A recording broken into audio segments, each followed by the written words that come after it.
તમારી જાણ ખાતર ભારતમાં 30 થી વધુ નેતાઓને આ પ્રકારની સજા થઈ છે. એમાં લાલુ યાદવ, જયલલિતા, ઓમ પ્રકાશ ચોટાલા, અબ્દુલ્લા આઝમ ખાન ને મોહમ્મદ ફૈઝલ, આ બધા લોકોને 4 થી માંડીને 10 વર્ષ સુધીની સજા થઈ અને લાલુ યાદવે કાયમીપણે ચૂંટણી લડવાનું જે એનો હક હતો એ ગુમાવી દીધો.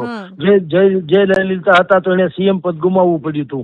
ઓમ પ્રકાશ ચોટાલા શિક્ષક ભરતી કાંડ હતું, 10 વર્ષની સજા થઈ. હરિયાણાના પૂર્વ સીએમ ની વાત કરું છું. એને પણ રાજનીતિમાંથી લગભગ સંન્યાસ લેવો પડ્યો. આઝમ ખાનના દીકરા અબ્દુલ્લા, એને 15 વર્ષ જૂના કેસમાં 2 વર્ષની સજા થઈ. એને પણ ચૂંટણી લડવામાંથી એને હવે નહીં મેળ પડે એવું થયું છે ને એમએલએ પદે ગયું. અને મોહમ્મદ ફૈઝલ એ જે લક્ષદ્વીપ વાળા હતા, એનસીપી ના એમપી હતા, હત્યા કેસમાં એને 10 વર્ષની સજા થઈ હતી અને એને પણ હાઈકોર્ટમાંથી પછી રાહત મળી ગઈ, જુદી વાત છે. નહીતર એને લોકસભાનું સભ્ય પદ જાત.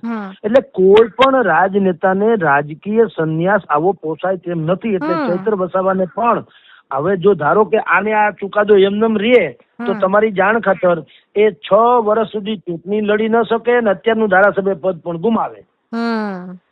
એ ધારાસભ્ય પદ ગુમાવે તો ઠીક, પાછું લડી શકાય. અત્યારમાં પણ 6 વર્ષ સુધી ચૂંટણી ન લડી શકે તો ચૂંટણી ઈ કોઈને પોસાય એમ નથી. અને ચૈતર વસાવા ઉપર ડેડિયાપાડા પોલીસ સ્ટેશન થી માંડી રાજપીપળા અને કેવડિયા પોલીસ મથકમાં 2014, 17, 18, 19, 20, 21 ને 22 આ બધા વર્ષમાં અનેકો કલમો હેઠળ અનેક અપરાધો નોંધાણા છે.